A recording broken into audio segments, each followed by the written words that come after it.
Shalom, Bapak Ibu, Saudara yang terkasih dalam Tuhan. Pembacaan firman Tuhan pada pagi hari ini dari Tesalonika pasal 4. Ya, Tesalonika pasal 4, kita mau membaca sebagian daripada firman Allah. Dalam pasal 4 ini Rasul Paulus mengingatkan jemaat di Tesalonika supaya mereka hidup kudus, sebab untuk itu kita dipanggil. Allah kita kudus dan kita hendaknya hidup di dalam kekudusan. Memang tidak mudah ya, ada banyak godaan. Kita harus menghadapi segala godaan itu dan mempertahankan hidup kudus. Nah, kita orang-orang kudus, yaitu orang yang percaya kepada Yesus, yang dibuktikan dari kehidupan kita yang kudus, di mana kita menjauhkan diri dari perbuatan-perbuatan dosa, perbuatan-perbuatan daging. Nah, selagi kita hidup, kita masih ada godaan itu dan kita bergumul untuk itu. Tetapi akan tiba waktunya kita tidak bergumul lagi tentang kedagingan kita, manakala Allah sudah memanggil kita. Nah, kita mempertahankan hidup kudus di hadapan Allah, dan setelah waktunya kita dipanggil oleh Tuhan, kita akan bersama-sama dengan Dia. Nah, persoalannya adalah ada banyak orang yang tidak memahami tentang kematian ini, sehingga mereka begitu takut tentang kematian dan begitu takut kalau ada teman, sahabat, saudara, keluarga yang meninggal. Dan ada juga ajaran-ajaran lain yang berbicara bagaimana orang yang sudah meninggal akan kemana pergi, mungkin hari pertama kemana, hari ke-7 kemana, hari ke-50 kemana, hari ke-100 kemana. Dan itu ajaran-ajaran yang berkembang, tradisi atau budaya, tetapi tidaklah demikian tentang kebenaran firman Allah. Maka kita akan merenungkan sebagian firman Tuhan. Nah, kemana perginya orang yang mati ya, orang yang sudah dipanggil Tuhan, dan kita pun nanti akan seperti itu. Dan ini adalah bagian firman Tuhan untuk menghibur manakala kita kehilangan orang-orang yang kita kasih, atau ada keluarga, sahabat, teman yang dipanggil oleh Tuhan. Kita jangan berduka, berlarut-larut seperti orang yang tidak mengenal Allah. Mari kita membaca 1 Tesalonika pasal 4 ayat 13 dan seterusnya. Ayat 13 saya baca, ayat 14 Bapak, Ibu, dan Saudara yang terkasih dalam Tuhan. Ayat 13 1 Tesalonika pasal 4. Selanjutnya, kami tidak mau saudara-saudara bahwa kamu tidak mengetahui tentang mereka yang meninggal, supaya kamu jangan berduka cita seperti orang-orang lain yang tidak mempunyai pengharapan. Karena jika kita percaya bahwa Yesus telah mati dan keluar bangkit, maka kita percaya juga bahwa mereka yang akan meninggal dalam Yesus akan dikumpulkan Allah bersama-sama dengan Dia. Ini kami katakan kepadamu dengan firman Tuhan. Kita yang hidup, yang masih tinggal sampai kedatangan Tuhan, sekali-kali tidak akan mendahului mereka yang telah meninggal. Sebab pada waktu tanda diberi, yaitu pada waktu pemburu malaikat berseru dan sangkakala alam berbunyi, maka Tuhan sendiri akan turun dari surga, dan mereka yang mati dalam Kristus akan lebih dulu bangkit. Sesudah itu kita yang hidup, yang masih tinggal akan diangkat bersama-sama dengan mereka dalam awan menyongsong Tuhan di angkasa.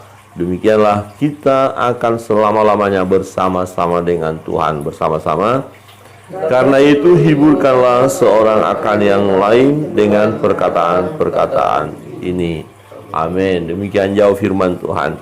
Ayat 18, karena itu hiburkanlah seorang akan yang lain dengan perkataan-perkataan ini. Jadi ayat-ayat di atas kita dapat gunakan untuk menghibur orang yang sedang berduka, karena orang itu kehilangan orang yang dikasih, atau dengan kata lain ya secara manusia kehilangan. Tetapi kalau dengan iman sebagai orang percaya, ya hanya pergi mendahului, itu saja, pergi mendahului ya ke satu tempat yang nyaman, yang bahagia, karena orang yang telah terlebih dahulu mendahului kita ke tempat itu sudah tidak merasakan sakit lagi, tidak merasakan penderitaan lagi, tidak merasakan pergumulan lagi. Yang ada adalah ketenangan, kedamaian, hingga menunggu waktu akan dibangkitkan kembali.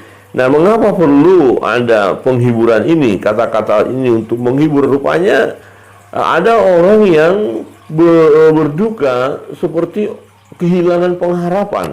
Ya, di ayat 13 berkata begini, selanjutnya kami tidak mau saudara-saudara bahwa kamu tidak mengetahui tentang mereka yang meninggal. Jadi kalau seseorang tidak tahu, aduh kemana nanti ya, om saya, saudara saya, kakek saya, opa saya, oma saya, papa saya, mama saya yang sudah meninggal ini kemana? Aduh kemana? Oh, kemudian mau cari tahu ke sana, cari tahu ke sini, tanya paranormal barangkali ya, apa tanya para dukun, tolong dong cari beritahu saya kemana orang tua saya yang sudah meninggal itu nanti, atau orang-orang yang saya kasih kemana ya. Nah, saudara-saudara, dikatakan oleh Rasul Paulus bahwa kamu, ya, selanjutnya kami tidak mau saudara-saudara bahwa kamu tidak mengetahui tentang mereka yang meninggal, supaya kamu jangan berduka cita seperti orang-orang lain yang tidak mempunyai pengharapan. Jadi ya, secara manusia, ketika orang yang kita kasih meninggalkan kita atau terlebih dahulu pergi ya ke pangkuan Abraham, ya kita yang ditinggalkan secara manusia sedih itu ya, ya menangis, ya merasa kehilangan, ya. Tetapi duka cita yang kita alami tidak boleh sampai kita kehilangan pengharapan. Rasanya wah, nggak bersemangat lagi hidup ini gitu ya. Oh, wah, kok sudah seperti ini, udah lebih baik saya mati saja ya. Kok saya ditinggal? Tidak boleh. Ya, tetap kita punya pengharapan dan kita yakin bahwa mereka yang kita kasihi hanya lebih dahulu ya pergi, lebih dahulu berangkat ya. Jadi lebih dahulu tiketnya dapat, kira-kira begitu. Nanti giliran kita. Jadi kita yang percaya tidak boleh berduka cita seperti orang yang tidak mengenal Tuhan, yang kehilangan pengharapan. Ada orang berduka cita menyiksa dirinya, tidak mau makan, tidak mau minum, tidak bergairah lagi hidup oleh karena ditinggal orang yang dikasihi. Itu tidak boleh ya. Jadi apakah tidak boleh sedih? Boleh. Tapi kesedihan kita tidak boleh seperti orang yang tidak punya pengharapan ya. Kesedihan kita tidak boleh berlarut-larut ya. Karena kita melihat kalau hal ini kita tahu kemana mereka yang telah terlebih dahulu pergi itu, membuat kita akan terhibur. Mengapa? Karena kita pun nanti akan menyusul gitu loh ya. Jangan kita kadang-kadang orang berpikir, wah kenapa menakutkan? Karena yang dilihat orang yang sudah pergi dulu bukan pergi ke rumah Bapa ya, pikirannya jadi ke penguburan di tanah, aduh dikuburlah, aduh beginilah. Nah, itu penguburan hanya proses ya, itu sementara karena dari tanah kembali ke tanah, tetapi yang daripada Allah kembali kepada Allah ya. Jadi bukan sesuatu yang mengerikan atau yang menyeramkan penguburan itu satu proses yang harus dilalui, tetapi nanti ya ketika tiba waktunya akan ada kebangkitan. Nah, ayat 14, karena jikalau kita percaya bahwa Yesus telah mati dan telah bangkit, maka kita percaya juga bahwa mereka yang telah meninggal dalam Yesus. Nah, menarik, meninggal di mana dulu? Dalam siapa dulu?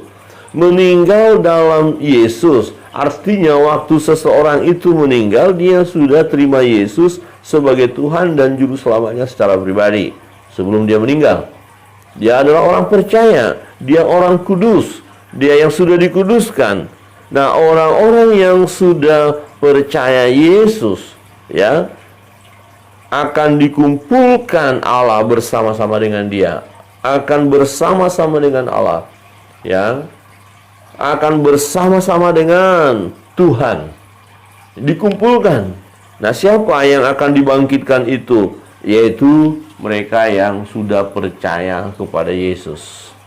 Nah, jadi yang penting di sini adalah ya, selagi kita hidup menjadi suatu persoalan bukan meratapi orang yang sudah meninggal, tetapi melihat diri kita, sudahkah kita percaya Yesus? Sudahkah kita menerima Yesus sebagai Tuhan dan Juru Selamat kita secara pribadi? Sudahkah kita lahir baru? Sudahkah kita hidup kudus di hadapan Allah? Ya, kalau kita berkata kita sudah percaya Yesus, nanti akan dibuktikan dari perbuatan. Ya, itu otomatis ada pembaharuan dalam hidup kita. Jadi berbahagialah mereka yang mati di dalam nama Tuhan. Ya, mereka yang sudah percaya mati, meninggal, berbahagia karena akan bersama-sama dengan Allah. Nah, ayat 15, ini kami katakan kepadamu dengan firman Tuhan. Nah, artinya ini bukan dongeng, ini bukan isapan jempol, ini bukan hanya kata-kata penghiburan. Oh ya, supaya kamu terhibur, saya buatlah cerita seperti ini, saya karang seperti ini cerita. Bukan, tapi ini adalah firman Tuhan, ini kebenaran, ini akan terjadi. Akan terjadi, yaitu masa di mana terjadi pengangkatan itu. Dan orang-orang yang sudah terlebih dahulu meninggal akan dibangkitkan. Itu akan terjadi. Dan ini adalah masa penantian. Masa penantian bagi kita, bahwa Yesus Kristus akan datang kedua kali. Perhatikan dikatakan, ini kami katakan kepadamu dengan firman Tuhan. Nah, kita yang hidup, yang masih tinggal sampai kedatangan Tuhan, sekali-kali tidak akan mendahului mereka yang telah meninggal.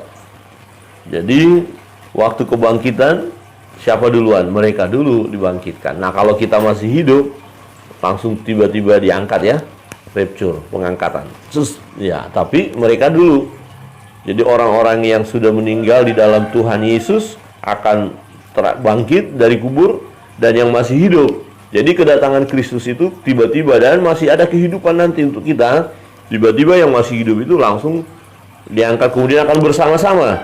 Jadi sebab pada waktu tanda diberikan, dikatakan, yaitu pada waktu penghulu malaikat berseru dan sangkakala Allah berbunyi. Nanti akan ada sangkakala berbunyi, maka Tuhan sendiri akan turun dari surga, yaitu Yesus turun dari surga, dan mereka yang mati dalam Kristus akan lebih dahulu bangkit. Sesudah itu kita yang hidup, yang masih tinggal, akan diangkat bersama-sama dengan mereka dalam awan menyongsong Tuhan di angkasa. Nah, kalau ada pujian pertemuan di udara, itu yang dimaksud. Ada pertemuan di udara, pertemuan yang apa? Manis. Kenapa manis? Karena kan bersama-sama dengan Tuhan. Di situ ada sukacita, di situ ada kebahagiaan. Ya, siapa di antara kita yang tidak mau bahagia? Semua mau bahagia. Ya, berarti pastikan hidup kita di dalam Tuhan. Sebab akan tiba waktunya kita meninggal. Orang yang meninggal dalam Tuhan akan dibangkitkan. Ya, sebagaimana Kristus sudah bangkit dari antara orang mati. Nah, akan ada pertemuan di angkasa. Nah, demikian kita akan selama-lamanya bersama dengan Tuhan. Kita akan selama-lamanya bersama dengan Tuhan. Ya, nanti setelah kedatangan Kristus kedua kali di awan-awan, masa pengangkatan, ya, di bumi terjadi kesukaran besar, penderitaan yang luar biasa. Antikristus berkuasa di bumi. Ada penyiksaan yang dahsyat, masa tribulasi. Tetapi kita sudah di awan-awan. Tetapi setelah selesai masa tribulasi, setelah berakhir masa 7 tahun itu, Kristus turun ke bumi bersama dengan kita tadi yang sudah dibangkitkan. Orang-orang yang sudah meninggal, yang sudah dibangkitkan, yang sudah hidup langsung diangkat. Nah, kita akan bersama-sama dengan Tuhan. Ya, untuk apa? Memerintah. Ya, bersama-sama dengan Dia di kerajaan 1000 tahun damai. Saudara yang terkasih dalam Tuhan, sungguh indah hidup di dalam Tuhan. Jadi kematian bukan sesuatu yang menakutkan bagi kita. Itu adalah proses yang harus kita lalui. Tetapi persoalan, sebelum kita mati, sebelum kita dipanggil Tuhan, pastikan hidup kita kudus di hadapannya. Dengan kata lain, pastikan kita sudah terima Yesus. Kita sudah lahir baru. Kita adalah ciptaan baru.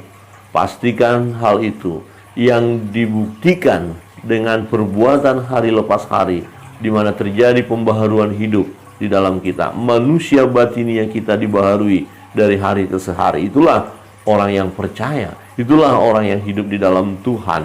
Itulah orang-orang yang sudah lahir baru, yang hidupnya kudus. Dan kalau sudah tiba waktunya kita mati, kematian bukan sesuatu yang menakutkan. Karena apa? Kita pun akan dibangkitkan bersama-sama dengan Kristus. Kita akan ada di awan-awan, di angkasa. Kemudian nanti akan masuk dalam kerajaan 1000 tahun. Saudara yang terkasih dalam Tuhan, tetap kita menjaga hidup kudus di hadapan Allah, tetap pertahankan iman kita, dan kita menghibur orang-orang yang sedang berduka manakala mereka kehilangan keluarga atau lebih dahulu meninggalkannya, lebih tepat ya, lebih dahulu pergi ke rumah Bapa. Kita sampaikan berita penghiburan ini. Kita harus paham, mengerti tentang kematian itu. Dan kita sendiri jangan takut untuk mati, ya, sebab itu pasti akan kita hadapi. Tetapi yang terutama adalah percayalah, kita akan bersama-sama dengan Kristus. Kita akan merasakan damai. Bersama dengan Kristus tidak ada lagi penderitaan, tidak ada lagi sakit penyakit, tidak ada lagi laknat, tidak ada lagi kesusahan. Yang ada adalah ketenangan, damai. Damai bersama dengan Tuhan. Kiranya Tuhan Yesus memberkati kita sekalian. Kita terus semangat dalam hidup ini, bersukacita selalu, dan manakala kita diperhadapkan dengan beban pergumulan dalam hidup ini, dan itu wajar, jangan kecewa, jangan sedih, tetapi kita boleh bawa segala beban pergumulan kita kepada Tuhan. Kita akan menaikkan doa-doa kita serahkan semua beban pergumulan kepada Tuhan. Percayalah, Tuhan Yesus mendengar doa-doa kita. Tuhan Yesus sanggup menolong kita, memberi yang terbaik bagi kita. Kita naikkan satu pujian.